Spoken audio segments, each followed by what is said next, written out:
Well, the heat wave is over, but it's still pretty warm, and it's going to stay that way for the next number of days going into the weekend. But the humidity is down or coming down. It's a slow easing process. Should be nice for Friday. And then we'll have the weekend outlook for you. Also, we've got showery rains, thunderstorms, and a little bit of severe weather going on in parts of the south and southeast. So let's get right to it tonight on the Joe and Joe Weather Show podcast, which is brought to you by Tempest by Weatherflow. Get the revolutionary Tempest weather system. Join the fastest growing observing weather network on the planet. The link is on the descriptor to this podcast. Use that coupon code 2024 summer 2024, because if you don't, you won't get. 10% off. Yeah. And here I am, and here he is. And welcome to everybody tonight on the Joe and Joe Weather Show podcast. The podcast is on Sunday through Thursday at 7:35 p.m. We didn't take today off. And the occasional Friday and Saturday when there are storms around. If you're lurking in the background, make sure you subscribe to my YouTube channel and turn on those notifications so you don't miss us. And of course, if you like the show, there is a button there that says like. So we would like it very much if you would hit the like button.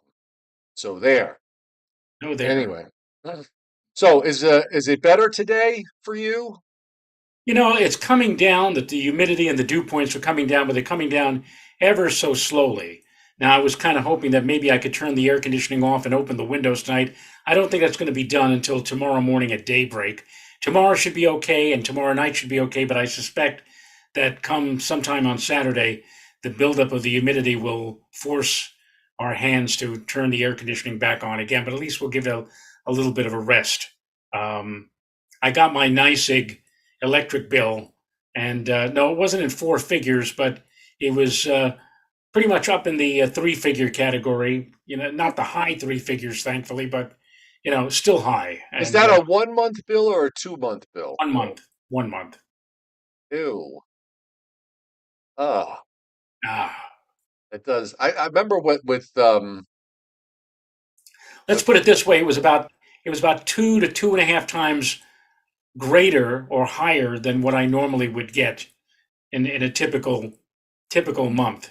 I think on So Long Island, my biggest, because I used to get, it was 2 month bills. So I didn't, a lot of people did the balance budgeting where they get, the pay every month instead of every 2 months. I just kind of like the 2 month thing because I always felt like it gave me a month off. So at least the bank balance if it looked a little bigger for a little while. I think the biggest bill I had was maybe for 2 months was I think $870, something along those lines. Now we're talking back in the late 1990s, early 2000s. So I don't know what the equivalent would be. I mean, I'd imagine it's got to be at least 10 or 15% higher uh, if it was today. yes.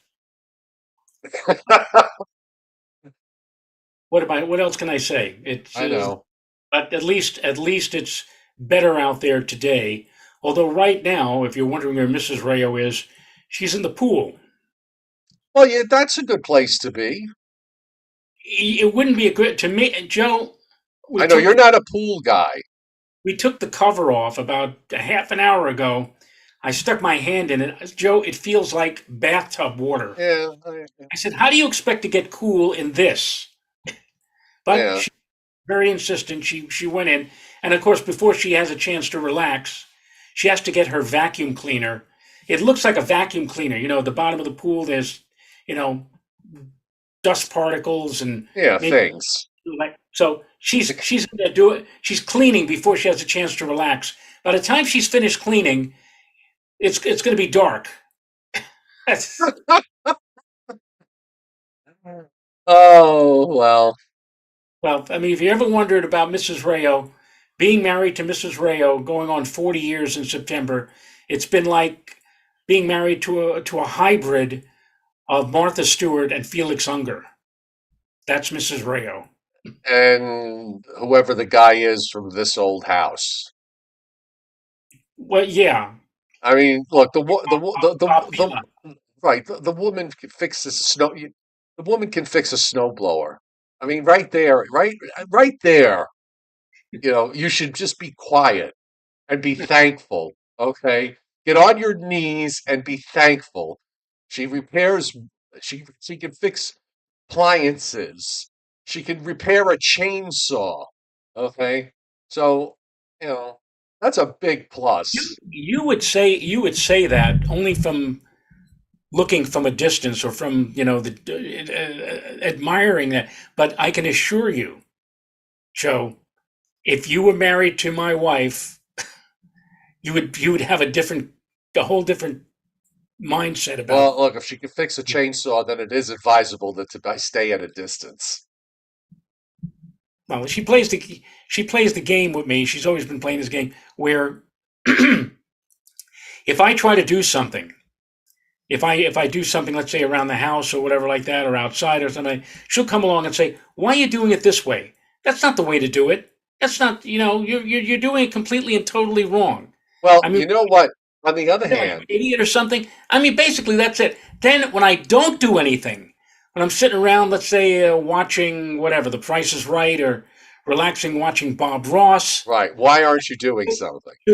she'll come in and say, "Do I have to do everything around here?" So it's a Right. no-win situation with her. Well, clearly that we know. But remember, there was an I Love Lucy episode where Lucy and Ethel started to build the barbecue that they were Right. trying to get the boys to build, and the concept of the plan was that you'd start the project, and then Fred would come along. Ethel said she'd start the project, and then Fred would come along and say, "What are you doing? You don't do it that way." And then he would proceed to fix it. So, And they've uh, made the barbecue. It was a beautiful barbecue. And then Lucy thinks that she somehow lost her ring in the right, cement that went into the bar. And then they took it all apart.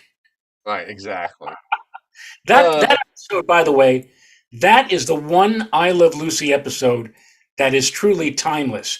You could show that episode now, and it would fit right in with today's world. Oh yeah, A lot of the other episodes are dated, or you say, what are they talking about?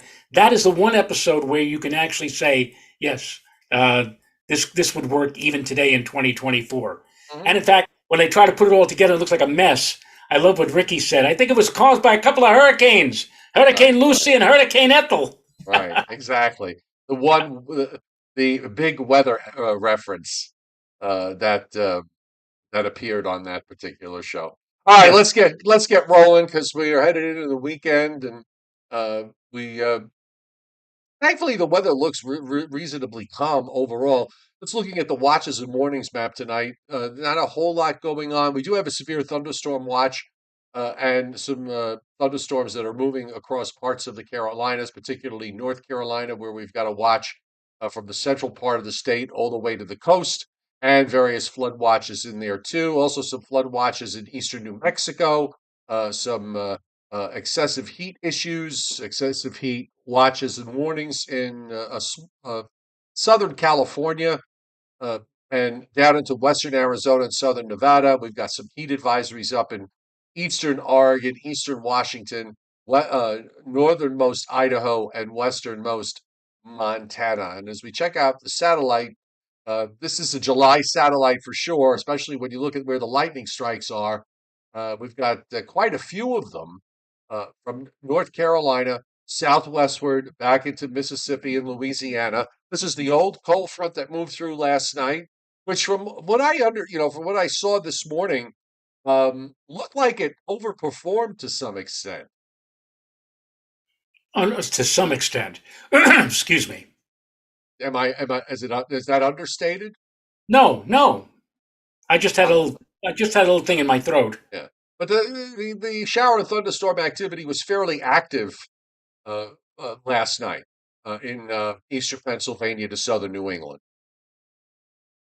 And Dennis Cassia, I was talking with him from our chat board earlier today, chatting with him on the phone, and he said that he had a whale of a thunderstorm. Where he said, "Wow, that went right over his part of Connecticut, Southwest Connecticut, last evening." Now we had some lightning, thunder, some heavy bouts of showers after we finished the show last night, but apparently we just missed out on the real heavy artillery that rolled across other parts of our viewing region. If you look in the western Gulf of Mexico, you can see a definite swirl there, okay? But that's a cold upper low that is swirling in the western Gulf of Mexico. So there's nothing tropical about it, but it's all part of this general picture where we have activity of showers and storms scattered in the central Gulf states, and then of course going on to the northeast where that old cold front is. Also, you can see a bit of anticyclonic turning going on around the upper high that's out in the southwest, and that's producing clouds and showers and thunderstorms in parts of Arizona and New Mexico and in parts of Colorado as well. And other than that, the dry air mass is waiting to move into the east. Just got to get this front to push a little bit more, but the upper trough that's moving through southeastern Canada and northern New England should give it that last push it needs to get the dew points down, which they will come down during the overnight period. And I think the dry air maybe gets down into Maryland and Delaware and northern Virginia, but it's not going to get much further to the south. This is not the biggest push of dry air. And also, temperature-wise, Joe, it's not 99, but it's still every bit of mid to upper 80s for the next several days. Yeah, as I said to you off air, the dew points locally here in Putnam Valley are coming down, but they're coming down ever so slowly. I was kind of hoping I'd be able to turn off the air conditioning. Well, it looks like it'll be coming off first thing in the morning tomorrow, I hope, and then during the day tomorrow and into tomorrow night, give it a rest for a little while. But it looks like it's coming back, Joe. The dew points look like they're going back into the maybe the lower 60s by Saturday and Sunday, which is compared to what we've been dealt recently. That's not terrible, but still, if you're sensitive, or if you say, oh, I can't deal with this, you may want to turn your fan or air conditioner back on again. But at least we will get a bit of a break. It's coming slowly but surely as the night wears on, and tomorrow should be a great day with temperatures in the mid 80s and dew points probably no worse than the upper 50s. You can see where the storms are now, east of Delmarva, well off the New Jersey coast and well south and east of Long Island. We've got nothing going on other than one stray shower that's up in north central New York. Other than that, the radars are quiet until you get down into southeasternmost Virginia and across North Carolina, where we've got these showers and thunderstorms. I see three flash flood warnings there in northeastern North Carolina, and just a couple of severe thunderstorm warnings that are up. One is to the south of Raleigh, Durham, and then there's another one in South Carolina to the west of Columbia, South Carolina. Got some scattered showers and storms in parts of northern and central Georgia. I had a few rumbles of thunder and a whopping 0.19 inches of rain here today. We also have a couple of clusters in Florida, a cluster there in Mississippi into western Alabama.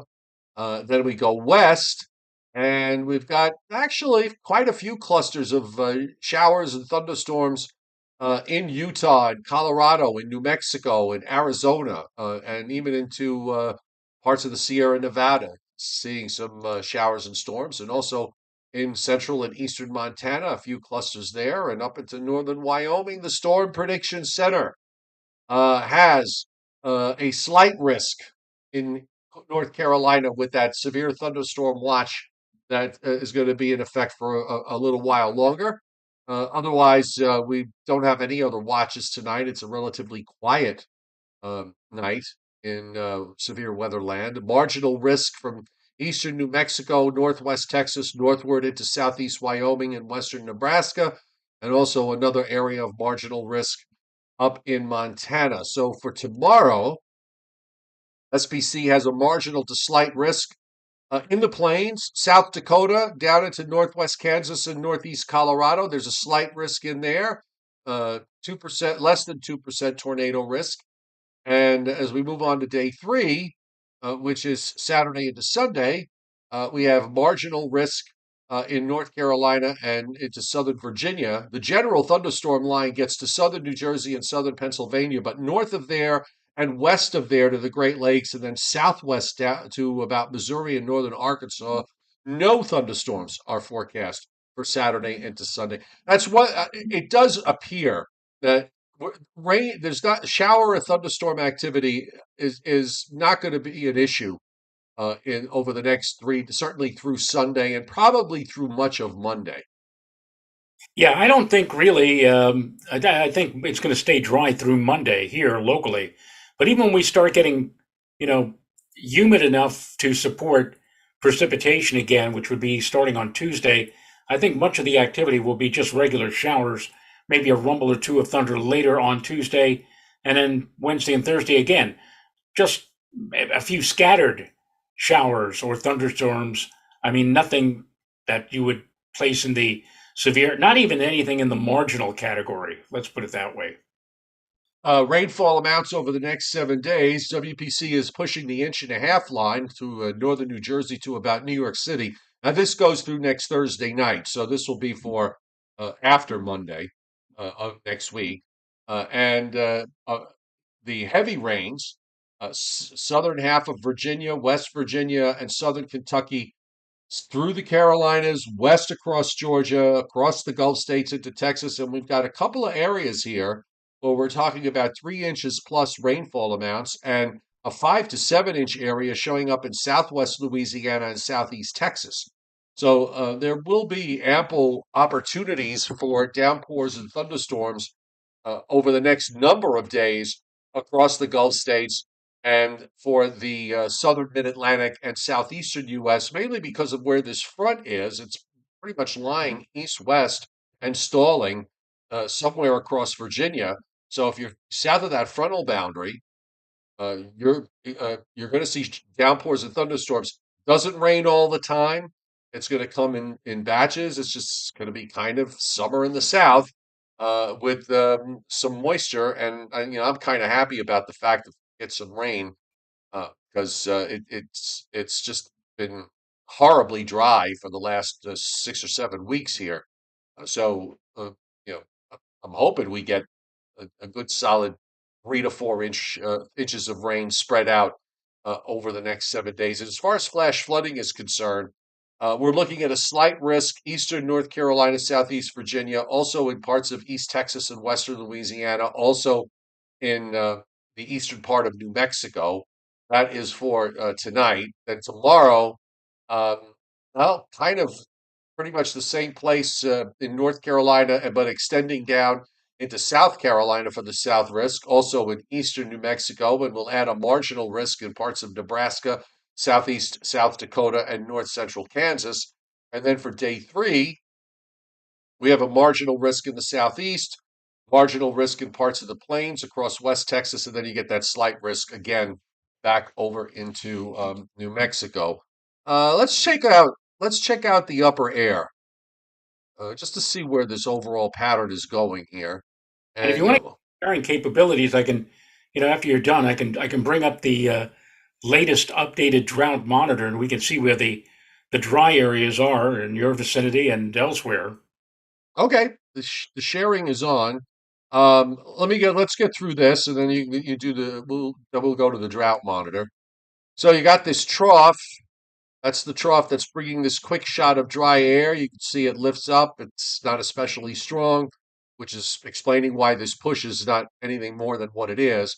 Then there's another upper low that drops down through Hudson Bay into southeastern Canada, but it never really gets that far south. That probably holds the humidity back through Sunday. I mean, it does come up, but it doesn't go off the wall, mainly because of that upper air flow, that northwest flow aloft. That's just enough of a northwest flow aloft to keep that tropical moisture from really coming back up.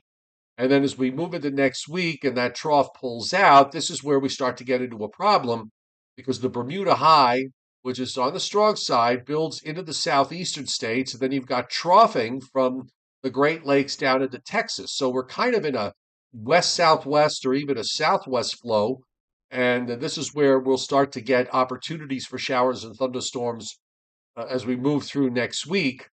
And then in the longer range, it's like the ridge in the west, which is going to be in hot weather in California again and in Arizona and Nevada, Well, that gets flattened out over time and is replaced by a trough. So if you want to believe this, um, we get into a ridge position here going into the last weekend of July and, kind of holding on to the last days of the month. So that might be the next change after next week as we go into the last weekend of July, where we could be dealing with another round of heat and humidity in a big way. And then after that, well, a little troughing in the east.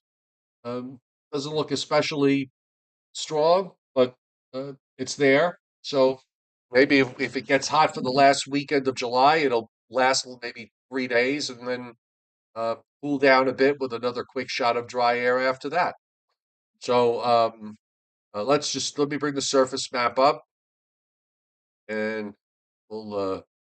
There's nothing in the tropics to worry about, at least for the time being. So we'll roll this back, and so you see the showers and storms that keep popping up in the south, the northeast, the Great Lakes, Ohio Valley. Friday into Saturday looks good. Even the much of the Mississippi River Valley looks good. But again, until we get past Monday, that's when you start to see moisture come up. The GFS does have a little bit of moisture, a little bit of moisture coming back Monday evening with maybe a shower or storm. We'll see if that materializes. Maybe the better chance will probably be later Tuesday night, and Wednesday, and then again on Thursday. You see how that Bermuda high, east, well east of Florida, is just kind of pumping up the moisture. Once that northwest flow aloft goes away, that moisture can come up, which is why we're seeing, all these showery rains. And again, it's not a situation where it rains nonstop. So there's going to be risk for downpours and thunderstorms in the forecast starting, let's to be probably from Tuesday right through next Friday, and then next weekend, as we said, the heat and humidity will be back in a big way. So uh, enjoy the break from the super duper 95 to 100 degree highs that we just went through, and in some cases 100 to 105. Yep, it's a little bit of a respite, and we'll take full advantage of it. And you can see on the screen right now that there is the drought map, and as we have mentioned, this is based upon data that has been collected from Tuesday the 16th. Data valid, as you can see on the map, July 16, 2024 at 8 a.m. And then they have released the map today, Thursday, the 18th of July. This for the Northeast and Mid Atlantic. And as you can see, much of New York State and New England is in good shape. Only a few spots are seeing yellow, which is indicative of moderately abnormally dry conditions. But I should point out that that also includes parts of the Hudson Valley, Orange County, and Westchester County, and also for New York City proper, and also for Nassau County on Long Island. Then we move further south into Pennsylvania and New Jersey, and we begin to see that not only are there more areas of abnormally dry conditions, but also some areas in that light shade of orange or salmon color is indicative of a moderate drought.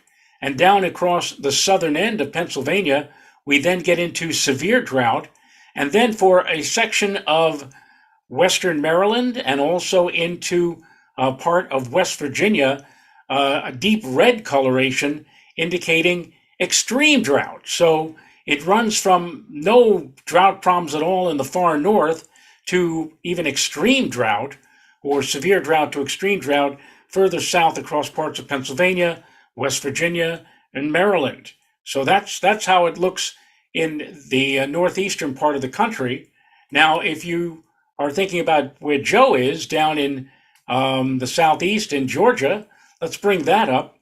Joe has said that where he is, it has been really dry. And guess what, Joe? The folks over at CPC agree with you because it appears that you are in an area right up here, the salmon color, severe drought. Or, well, maybe not. Maybe it's moderate. Actually, I think it's moderate I'm in the drought. moderate drought. Moderate drought. So much of well, let's say the north half of Georgia It ranges anywhere from abnormally dry to a moderate drought situation. And further south, it's mostly abnormally dry with a few sections of no drought at all. As you can see also, that red color indicating extreme drought, that's covering a portion of eastern South Carolina, southernmost North Carolina, and we already mentioned up here, Northern Virginia and a part of West Virginia, and also here in Alabama. We have severe drought for a slice of extreme northern Alabama and northwestern Alabama. So it appears, Joe, that in the southeastern part of the country, certainly drought exists in different ranges from abnormally dry to moderate to severe to even extreme drought, and that contrasts with the Northeast, which again is not yet really in a droughty situation, but more like an abnormally dry situation in a good number of spots. And again, as you go up into New England, no drought whatsoever. But that, of course, could change if we get into a stretch of dry weather. But we're already talking about the potential for showers and scattered storms the middle and latter part of next week. So that may help to keep the drought situation at bay in parts of the Northeast and New England. Right, the range that SPC is WPC is forecasting will probably is going to cover a lot of that region. Just pop up the lower Mississippi Valley area, Louisiana, and those places, because this was an area last year that I mean, the whole area here was under severe drought. And we've talked about how the rubber bands get stretched and then snap and then go the other way. And you add the two up and divide it by two, you wind up with average. And that's pretty much what's played out. They're not having the river problems like they had last year. No, it's very very dry. Not, I mean, there's no drought to be concerned with across a good part of eastern Texas, just about all of Louisiana. You mentioned last year, and I do remember they had anywhere from severe to even in some cases extreme drought. Also, no drought problems really for the most part in Arkansas. There's abnormally dry conditions over parts of Mississippi.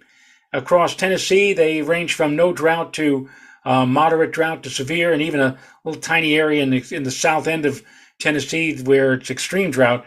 But again, quite a difference from last year. Last year was a completely different story.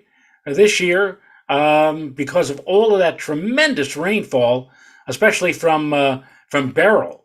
I mean, my goodness, Beryl on top of all the rain that had fallen over parts of central and east Texas a few weeks previous. That pretty well took care of any droughty situation, at least for the moment, in the state of Texas, at least eastern Texas. Western Texas, as you can see, has anywhere from severe to even extreme drought. But in central and eastern Texas, again, a whole different story. All right. Okay, so let's do a little bit of Briller Jeopardy. Lou Arizio, thank you for hitting the tip jar tonight. Most appreciated. Thank you. Thank you Uh, very much, Lou. all right, so I so got let's run through Briller Jeopardy, and then I can go to bed. all right. Okay. Waiting here to get. Um, You're loading up. okay, here we go. On this Briller Jeopardy presidential trivia, there were 6 presidents whose first name was James. Can you name those 6 presidents? Um, James Madison, Yep. James Monroe, Yep. um, James Polk. Polk. That was. I wouldn't have forgotten that one, but that Yeah, yes, you're right. James Polk. Hmm. Um, well, we know it. Mr. Garfield. That's right. That, Garfield. that's four. Um, hold on. I'm going to give you a hint. Uncle Joe. Uncle Joe. Yep. Oh, yes. Mr. Buchanan. Right. Yes. Had the same last name. Thank you. Right. James Buchanan. So that's five we got, right? Right. So there's one more. No, Dennis Cassia Millard Fillmore or Millard. I don't know how I think it's Millard. Um, I think Millard Fillmore was voted as the most boring president. Oh God, who's the sixth one? I got five. Well, Chuck Um, Bartello got him. oh, Jimmy Carter, Jimmy Carter. Yeah. Christinapedia, very good. Jimmy Carter. Now, second and last question. Five presidents that had four letters in their last name. Four-letter presidents. All right, so we've got Mr. Polk, Right. right? Um, the two Bushes. Right. Okay, so the fourth one. Hmm. All right, so Polk, Bush. Don't tell me. Hold on. Oh, Oh, Christian Petey got it. oh, William Howard Taft. Yes. Yes. But there's still one left. Oh, there's still one left. Hmm. Um, all right, hold on. Johnson, Grant, Cleveland, Harrison, um, Roosevelt, Wilson. And Rich Schwarzmansky got the last one. Uh, oh, Gerald Ford. Yes, Gerald Ford. And there you go. And then every time I see Calvin Coolidge, if I ever see the name Calvin Coolidge, I always think of um, the famous writer Dorothy Parker, who when they asked her, did you hear that Calvin Coolidge died? Her response was, really? How could you tell? Because yeah, Calvin Coolidge barely spoke. Yes. So anyway, okay, we're headed into a weekend. There's an old say. There's a little funny anecdote. You know that Calvin Coolidge was known as Silent Cal. That he and Louis Orizio. And at the moment I said that, that pops up on the chat board. And during some kind of a benefit or some get together at the White House, a woman went up to President Coolidge and said, "Mr. President, I think that I bet someone that I can make you say more than two words." And the Coolidge looked at her and said, "You lose." Yeah, exactly. All right, we've got a weekend coming up, so everybody on the chat board is, and everybody that's not on the chat board but lurking in the background is instructed to have a very, very nice weekend, And and we if will. you're in the vicinity, and if you're in the vicinity of Putnam Valley, my wife would kill me if I didn't say this or mention this. But on and you can go to my Facebook page. Both of my Facebook pages have it, or even on my Twitter. Oh, excuse me, my X page. Um, the German American Social Club's German Fest, Saturday and Sunday here in Putnam Valley. Great food, great German music. And hey, there's lots of beer too. So if you are into that sort of thing, if you don't have any place to go and are looking for some place to spend a good weekend somewhere, come on down. You'll even get a chance to see me there. Well, and And if by chance you're in Blairsville, Georgia, which yes, is a little bit more than a stone's throw away from where Joe is this weekend, is the Butternut Creek Festival, which I will be going to. And oh, it's kind of arts and crafts and booths where people are selling their wares and things. It's actually, I bought a couple of nice belts and a new wallet when I went. I didn't go last year because it was pouring rain last year during the weekend, I think, of the Butternut Creek Festival. But I do could use a new wallet. And then Joe, later on this summer, so I think sometime in later in August, we have the annual Sorghum Festival. oh, I don't know if you've ever had sorghum. no, Okay, so I have no sweet tooth at all. Okay, so just take a. I don't know if you've ever had a Red Bull. No, I've never Okay, had. it's the most disgusting thing I've ever had. It's think about the sweetest thing you've ever had and multiply it by 100. That's what a Red Bull tastes like. Right. Sorghum, which by the way is a sweetener that's found in a lot of cereals and a lot of other things. Sorghum is like 1,000 times the Red Bull. It's that sweet. Your teeth will literally rot in place. They'll shatter and fall out. That's how sugary it is. And I know some people On drink it. And it's like, oh my God, you've got to be kidding me. on the chat board, Christopedia says I tasted it once. It's gross. Yeah, I know. It is. It is. It's not my thing. Let's put it that way. All right. Have a great weekend. We'll see you on Sunday night. Night, night. Nighty night, folks.